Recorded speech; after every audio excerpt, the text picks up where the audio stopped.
Welcome to the Women in Leadership Body, Mind, Soul, and Business podcast. I'm Charlie. And I'm Heather. And together we are working to connect women in leadership and business, build relationships, and improve the health and wellness of our community, body, mind, and soul, sharing the heart and soul of who we are and what we do. You must be feeling better. You did all that without your notes. I know. I was like, she didn't give me my sheet. I'm like, oh, okay. You did so good. Thank you. These things take time and practice, right? Right. Today's guest is spiritually connected to the divine and sensitive to the vibrations around her, helping people and spirits along their journey and helping just inspire and uplift those around her all the time. Please welcome back to the table from In the Spirit Reiki, the lovely Francine Hatley. Hello, everyone. How are you guys doing today? Francine, take a couple of minutes and reintroduce yourself to anybody who hasn't met you or seen you on the podcast with us before.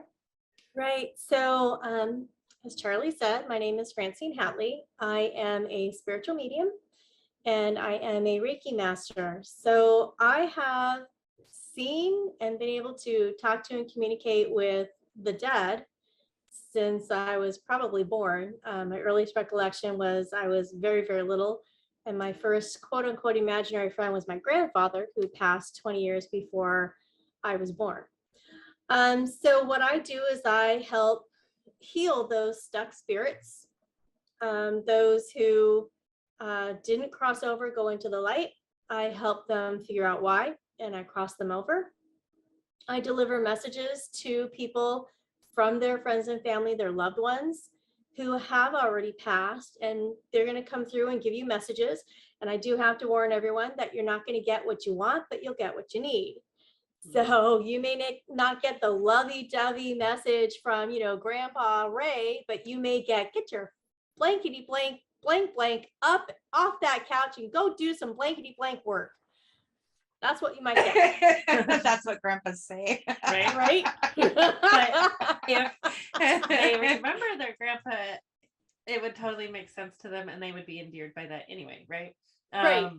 Exactly. Yes, in fact, I did have a authentic, reading where too. somebody's grandfather did regularly swear. And when he did come through, and I'm trying really hard not to swear, and I said, he's swearing, and they're laughing like, he doesn't. He used to do that all the time. I'm like, okay, now I know. Perfect. Very cool. Well, I had a really interesting experience when you came over and you cleansed my property. We know that before we bought this property about 3 years ago, that there were some questionable things that happened here.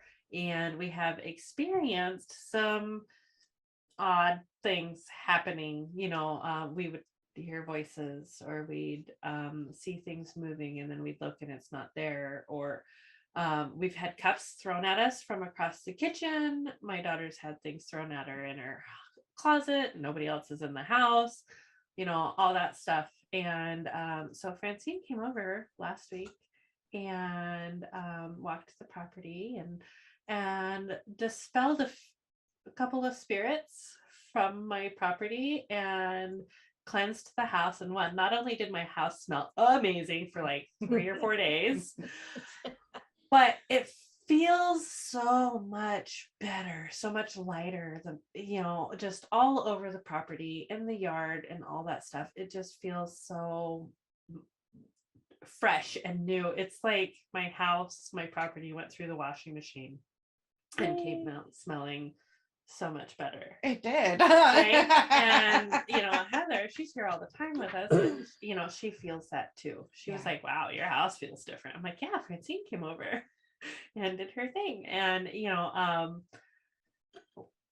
I was just doing my thing while she was doing her thing, and it was really interesting to kind of watch and kind of see how she works and things like that.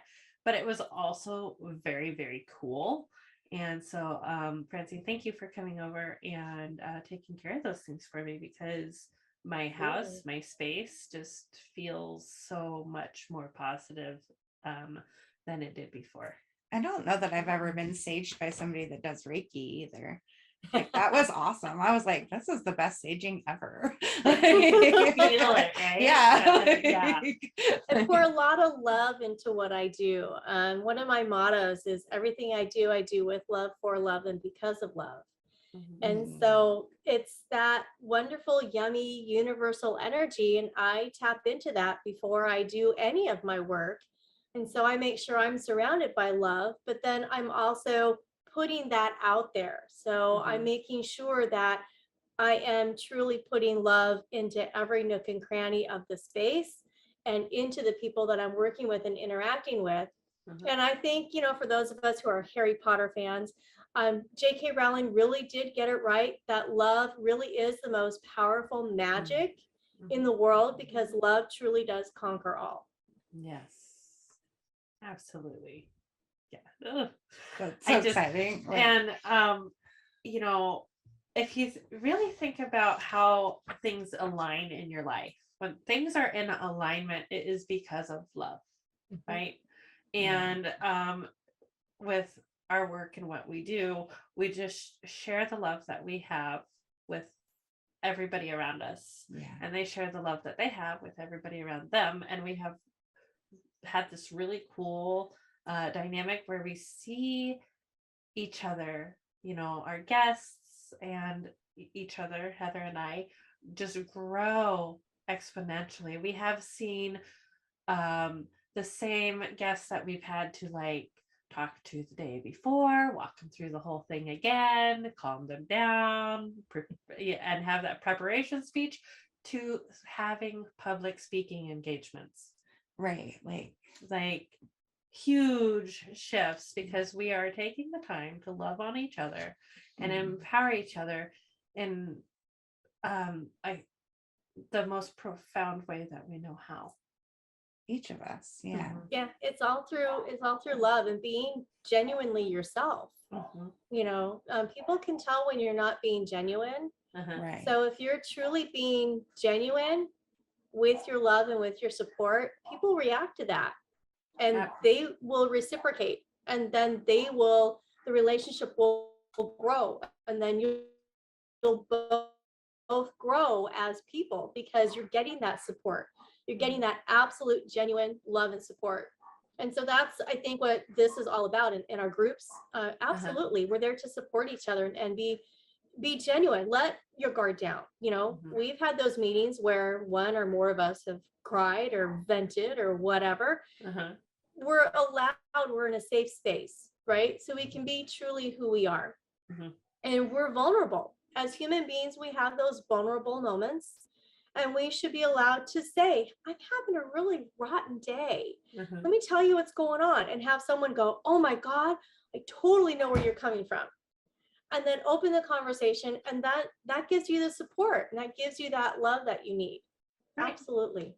Because we're not alone on our journey. And we often find that other people that we're interacting with are often going through the same kind of circumstances and situations in their own lives. So by leaning on each other, we could support each other. We had that just happen today, right? Like, we were like, okay, we're having mom moments. Yeah. We're not alone having mom moments, but mom moment really feels very lonely, right?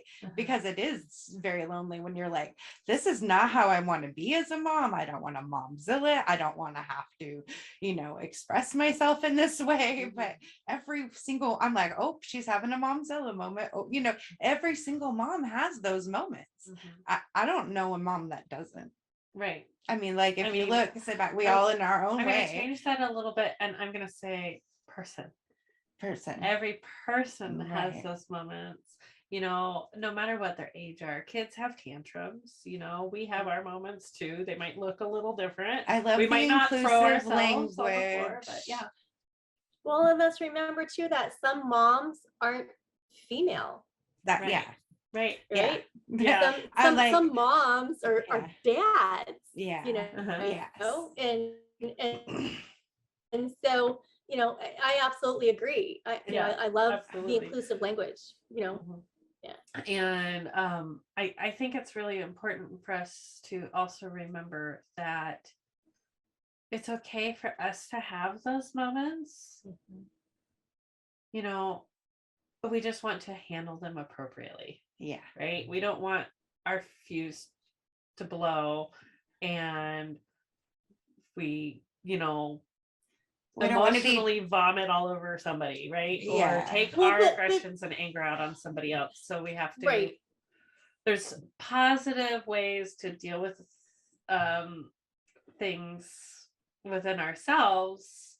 And I think that starts with being truthful and sincere to ourselves as well as each other, because Well, it is that lack of communication. let Francie often. talk. it is. No, I totally Yeah, agree. I totally agree. yeah. But you also have to understand that we as human beings, we're going to have those moments where we just word vomit, Mhm. And what we've tried to do in our house, and my husband and I put this in place when we were first newly married, because I come from a background where the word vomit was accusatory Yeah. and it was awful. Mhm. And so, of course, that's what I learned. And so my husband and I came up with a rule that we can be mad at the situation, right? We can be mad at the problem, but we can't be mad at a person. So if you're having a meltdown or a moment about a situation, it's okay to have the word vomit about the situation, but never directly at someone, never about someone, and you can't use names. I just had this conversation Ooh. with my husband. And it works. See, It works great. But there are those moments where we have those word vomit moments in front of someone, and it may feel like it's directed at them, and it really isn't. And it's okay, because that shows, one, that you're human, you have those weaknesses, and then it gives you the opportunity, a teaching moment where you can go, I am so sorry, I was so wrong to do that, to make it feel like it was at you. It's not directed at you. And I'm very, very sorry. And those are lessons that our children need to learn. Well, people in general at any age need to learn that when you make a mistake, it's okay to say, I'm sorry. It's okay It's to make a okay that you mistake. made a mistake, and Yeah. then just apologize for it. And then how can you work the problem? How can you fix that so that it doesn't happen again going We always forward? had to have the conversation that I'm sorry means that we're going to try to do better. Right. Right. And if it's something that you feel like you have to say sorry for over and over and over again, then that we should talk about that thing. Yeah, right. We should figure out how we can change the thing, or change the behavior, or change whatever it is that's making you have to feel like you have to. Yeah. Nobody wants to go around feeling like you have to apologize all the time. Right. Yeah. It's a Gibbs rule, actually. Gibbs rule. Right. No apologizing. From NCI. Right. We're kind of huge fans. So, I think I really needed this conversation today, especially because my heart is just so full. Because I know when I am done with our podcast today, I am going to go into the house and I'm going to have a conversation with at least one of my kids about things. About things. He's having a hard time at school right now. And so, I mean, but to get to the root of, why he's been acting out, let's have that conversation. And it has to be a safe place. Truthfulness and the sincerity. Right. Yeah. Satya. Truthfulness and sincerity. This week's quote of the week from the Sutra book is, the least initial deviation from the truth is multiplied later 1,000-fold. And that's Aristotle. So, that little white lie gets bigger and bigger and eventually snowballs. And the snowball turns I'm into going to an get apple. requests to do bagpipes. It's going to happen. You got to tell us the story now. I was Bagpipes? driving and these girls had, it was actually a nice day, and these girls had the car window down and I had my window down, and they said something about like finding some music with bagpipes. I was like, I love bagpipes, but what they heard was I have bagpipes.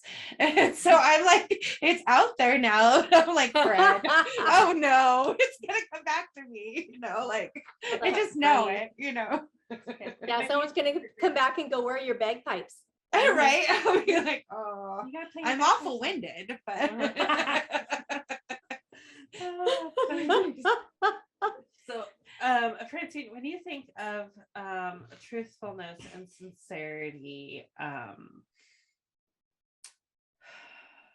what do you think of? What do I think of? I think Mhm. that being truthful is important. But you also have to, when you're being truthful, it depends on the situation as to how you're going to word it, Right. right? You're going to word the truth differently to a 4-year-old than you are to a 40-year-old.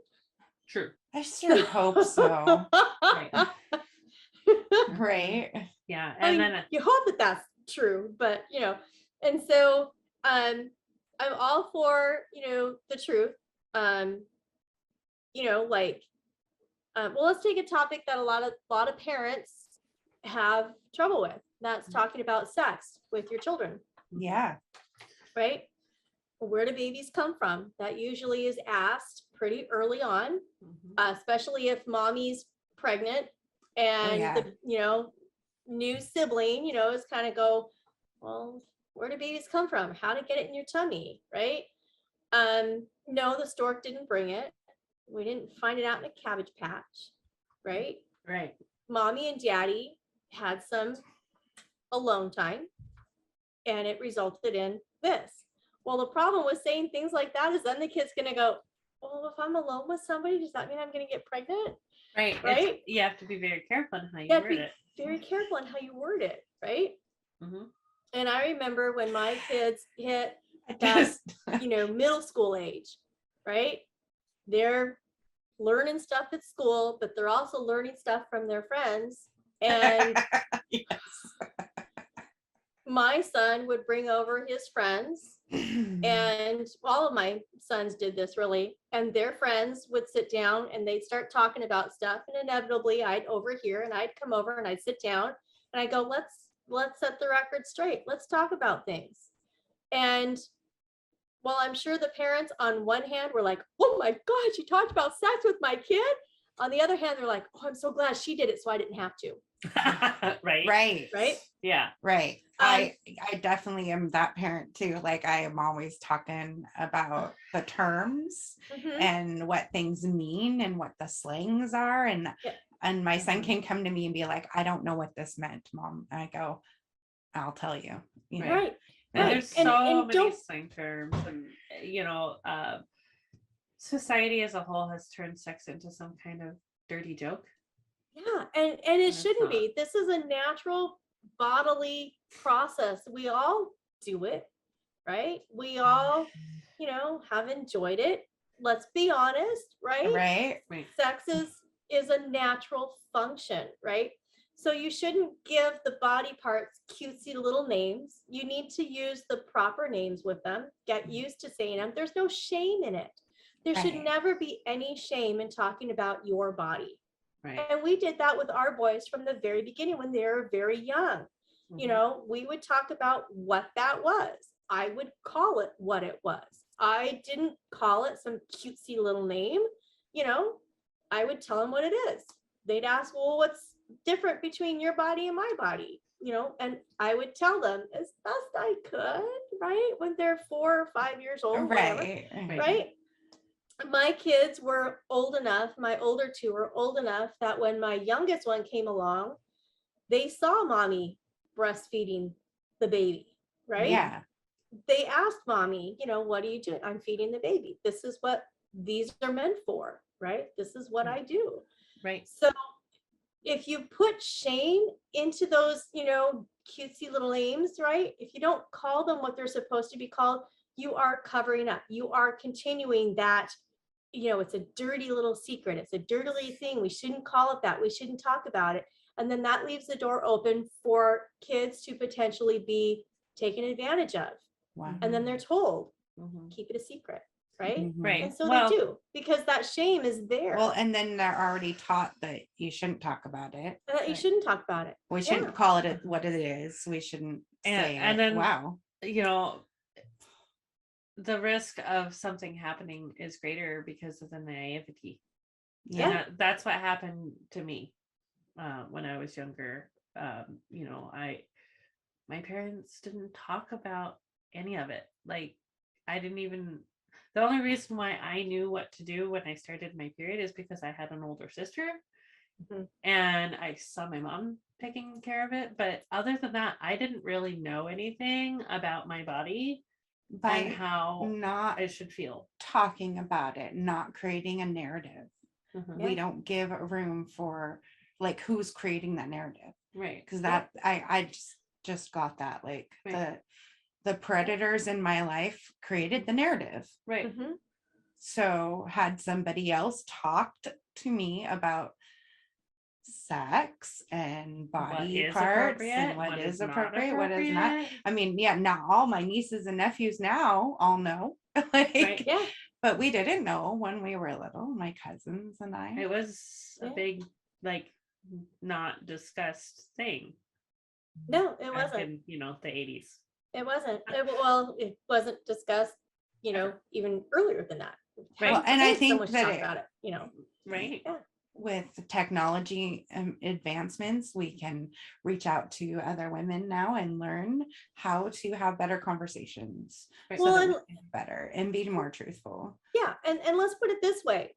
If you're giving your kid an iPad as entertainment because you don't want to take the time to spend with them, or you think it's going to shut them up or whatever, keep them busy so that you can do whatever, that kid's going to look stuff up.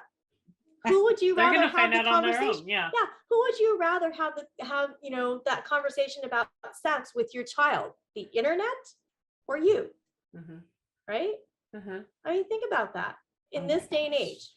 They Right? they do. They They do. look And it they all do. up. And I would much rather it come from me. Yeah. Right? That I talk to my child about what is appropriate, because then they're online, and that's where a lot of the predators are coming from. In fact, the majority of the predators are coming from online, right? Mhm. They're in Right. those chat rooms. They're in those, they're watching who's asking questions, right? In these chat rooms about who's looking at this kind of stuff. And then they're primed and ready. They're waiting because an actual physical adult didn't take the time to have that conversation Right. and made it so that it was something you didn't talk about. Mm. So there's truth right there. Mic drop, Boom. Boom. Yeah. Boom. I really appreciate always every time I talk with you. We have, boys that have similar diagnoses, and you always give me such hope as a parent moving forward as we grow into the next stage, because I feel like sometimes we're alone. Mhm. And it feels super lonely, and I really appreciate you, and I really appreciate you taking time to have this conversation today. And we had no idea this is where we were going, and I Right. love that. It just kind of went. It just kinda went. I think it's that whole, I think the whole reason for me is because of the news and the SCOTUS, Yeah. leak, right? You're And right. so because I have boys, I made sure that my boys understood, one, what their body was about, two, what a woman's body was about, and three, that no actually means no. Yes. Right. Yes. And that's Yes truth means right there. yes. Yes means yes, no means no. If they say maybe, that's a no. That's a no. Yeah. Yeah. Maybe it's a no. If you're Maybe not it's a sure, no. that means Yeah. no. Yeah. Yeah. Again, if it's not a hell yes, it's a hell no, right? Exactly. So Exactly. Yeah. Oh my goodness. be kind to yourself, your bodies, and be kind to, like, give yourself grace as a woman, as a parent, and as a business professional, because it, these are all things. Life that- is lifing. Life is lifing. life, And life can get messy, right? Yeah, Life can get messy, absolutely. and you just have to learn how to just put on your waders and just wade on through, you know? yeah, absolutely. Again, Francine, thank you so much for joining us today. I know I Absolutely, needed my this pleasure. conversation with you, and I know that there's listeners out there who also needed to hear this. So, to our listeners, we thank you and we appreciate you as well. We love you all. We have so many great things coming up. Make sure you guys subscribe to the podcast on your favorite podcast platform, because we found out today that Facebook is no longer going to be hosting podcasts. We will still have our page and things like that, but we're going to be we have to start We're gonna shifting shift some things. So because you won't be able to download the podcast on Facebook anymore. So here within the next couple of weeks. yeah. Yeah. So we'll be talking in our networking group about different ways you can download the podcast, and what maybe your favorite apps are. Maybe we can do some demo videos for you guys to help out. So because sometimes I'm just like, where the heck is the button? Yeah. Can somebody just show me? So I'm very visual. So we will find a way to make some videos for you guys and get that out to you. Yeah, super excited to be moving into this new space, though, because with every challenge there's growth and reward. So with that, Be sure to hit up the community calendar on the website at www.womeninleadershipbsmb.com. The community calendar is at the bottom of the front page, and I'm trying to make sure you know where Francie's at for her events. So we make sure that we share those on there, and then I try to link any event details in the event, so you don't get to just see it, but you can click on it and see the event details too. So we're getting all of that on there. So that is about where we're at for today. It's a great week. That's all we got. We've got a really exciting rest of the week for you. We will have Devin with us tomorrow morning at 9 a.m. And then we will have Sheila, another local gal. Sheila's going to join us on Friday at 9. So she's going to be in studio too. Yes, she's coming. She's coming here in person to see us. So I'm super excited. But again, we love and appreciate every single one of you guys. Thank you so much. Namaste. Namaste.